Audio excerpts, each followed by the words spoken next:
Added to this, 3.5 million men and women are directly engaged in the defense establishment. Now, this conjunction of an immense military establishment and a large arms industry is new in the American experience. The total influence, economic, political, even spiritual, is felt in every city, every state house, every office of the federal government. We recognize the imperative need for this development, yet we must not fail to comprehend its grave implications. Our toil, resources, and livelihood are all involved. So is the very structure of our society. In the councils of government, we must guard against the acquisition of unwarranted influence, whether sought or unsought, by the military-industrial complex. The comedy show where Americans in America covering American news are called foreign agents. In the past on this show, I've listed many of the countries that our CIA and military have either taken over or backed coups in order to alter the government to something we find more friendly to our businesses or our war crimes or what have you.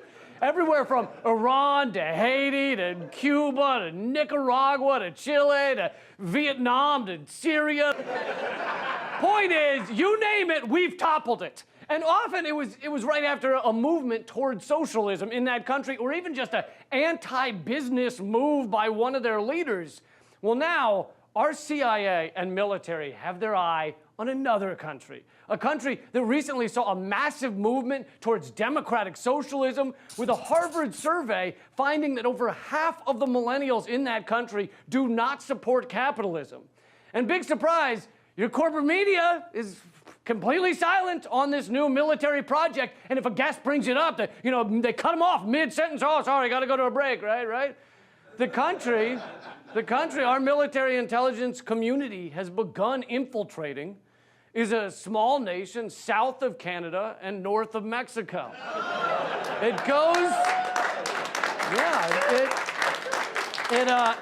by the name America, I think, if I'm pronouncing that right, or America or something. It's in some countries, our CIA and military spend millions of dollars and countless hours fomenting dissent in that country. Other times, they capture the powers that be with bribes and threats, and still other times they send in bombs and guns and honey.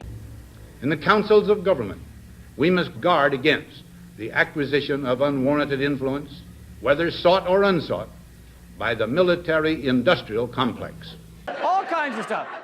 In the case of America, the CIA and military are infiltrating the media and the political system for this upcoming midterm election. As journalist Patrick Martin noted in his investigation, an extraordinary number of former intelligence and military operatives from the CIA, Pentagon, National Security Council, and State Department are seeking nomination as Democratic candidates for Congress in the midterm elections. The potential influx of military intelligence personnel into the legislature has no precedent in U.S. political history. They're infiltrating our government, and they're not even doing it quietly. They're not even like tiptoeing around. They're just running for office. This is like, if you go to these politicians' bios on their website, it just says, like, hi, I'm Danny, your neighborhood CIA agent, and I now want to represent you in Congress. My likes include skateboarding, snowboarding, and waterboarding. And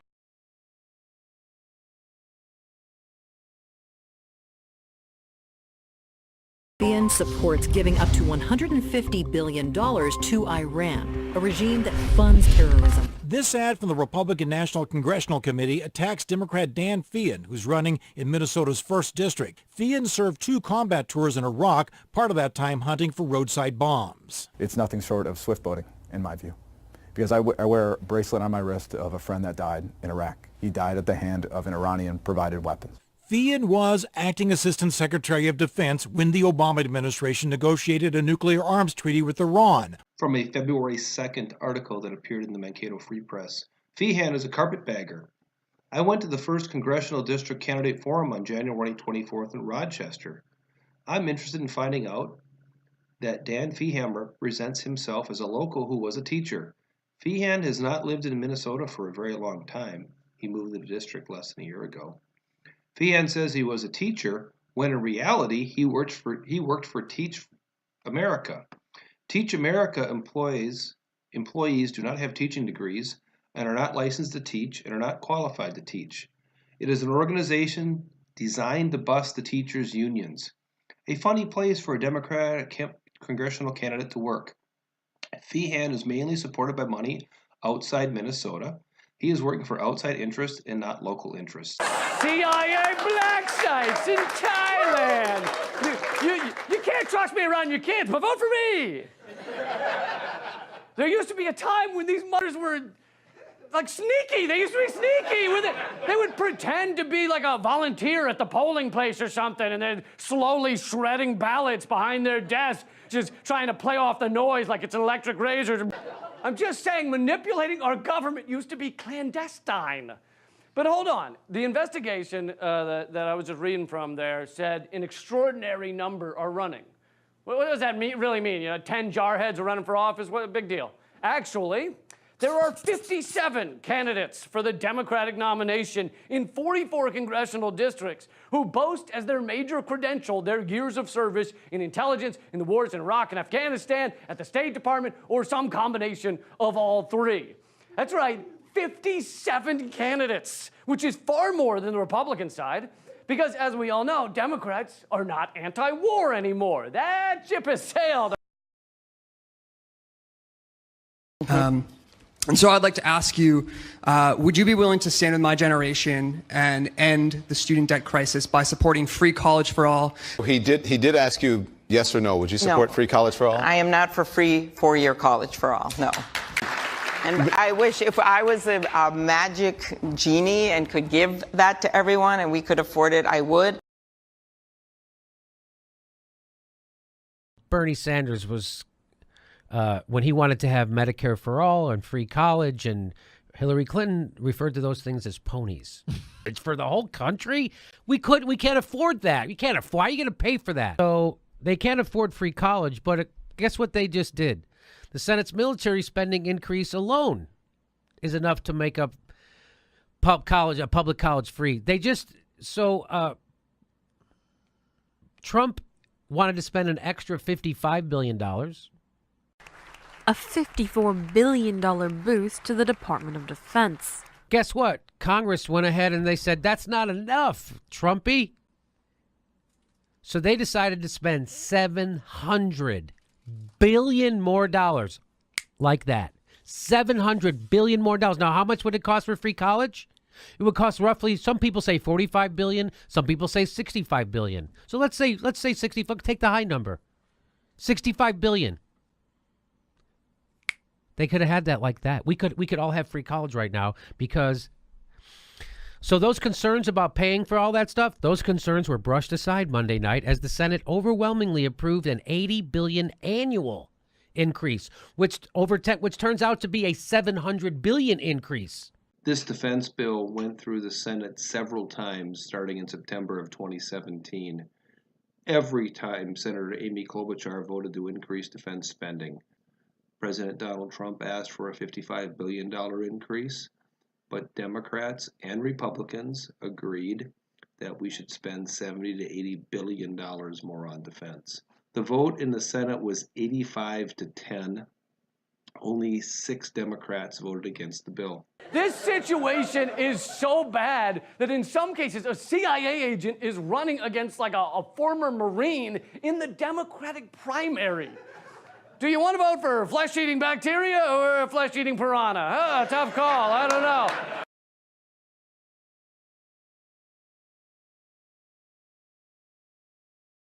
2 roads. For Jim Hagedorn, this one. Working a comfortable job at the Bureau of Engraving and Printing.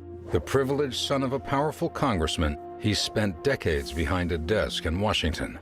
Dan Feehan chose a road of service, joining the Army after 9/11, searching for roadside bombs, teaching middle school, and working for military readiness at the Department of Defense. The independence to fight for us. I'm Dan Feehan, and I approve this message. That's the great thing about America. We have lots of choices. If the Democrats capture a majority in the House of Representatives, candidates drawn from the military intelligence apparatus will comprise as many as half of the new Democratic members. They will hold the balance of power in the lower chamber. Despite the fact the military intelligence apparatus has largely run our country for a long time now, having them actually serving as members of Congress is not the norm. In fact, in this year's Congress, there are only 10 current members of the military reserves and 6 current members of the National Guard. That's nothing compared to the military intelligence coup d'etat in this year's midterm. Look, don't be an idiot about this. This isn't rocket science, all right? With the Citizens United decision removing the last remaining money restrictions, the U.S. ruling elite are funding the candidates that will protect them and U.S. imperialism. The Bernie Sanders movement scared them poopless, all right? It did. I mean, there was a run on pitchforks during the last election. It's the closest a self-proclaimed democratic socialist has ever gotten to the White House. Now to an astonishing groundswell of hipster support tonight in New York City for presidential candidate Bernie Sanders. Tonight in the heart of Greenwich Village, there are a lot of people here tonight. Bernie Palooza. More than 500,000 college students live in New York City alone. Tonight, about 27,000 Sanders supporters packed Washington Square Park, one of Sanders' biggest crowds yet. Tonight's rally, a star-studded affair. Oh, man, it's amazing to be in Washington Square Park. I'm the designated hype man, Bernie Sanders. Like a rock concert. A stark contrast to the scene up in the Bronx, where Hillary Clinton had her own rally tonight. So, while the oligarchs know the Republican side, that's on lockdown, right? That's on lockdown for corporatism. They weren't so sure about the Democratic side. What to do? Fund military-industrial complex candidates who are already brainwashed and down with the corporate imperialism over all else. Whenever I meet with folks, it's clear we're all fed up with a Congress that's driven by partisanship and special interest money.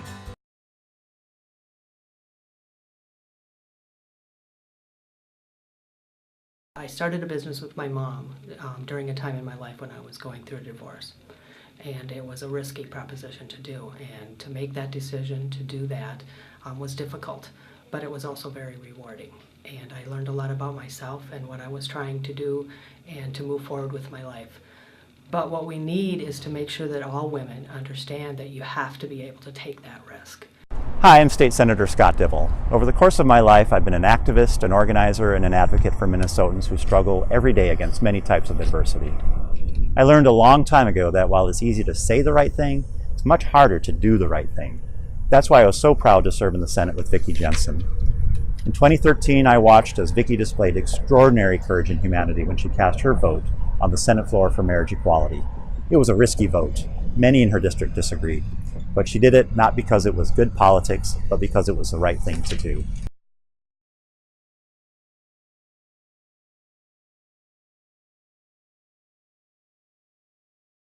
Thean was acting Assistant Secretary of Defense when the Obama administration negotiated a nuclear arms treaty with Iran. But his business model. Many of them brag about their work in the invasion of Iraq, widely regarded as one of the largest war crimes of our generation. Like so many of you, it is painful and disheartening to see how much divisiveness is being fomented by those who wish to tear us apart. We have people in positions of power who are not thinking about the well-being of the people and our planet. Where is that conversation about the needs of our people?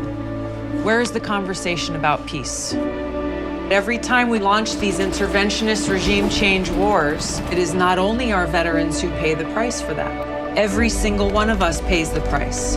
We have spent trillions of your taxpayer dollars to pay for these wars, taking those dollars away from our communities and our people who need them right here at home. We are the ones who have the power to make change. It takes every single one of our hands, our hearts, and our voices, motivated by this love and aloha, to take on those forces and those obstacles that can seem too great to overcome.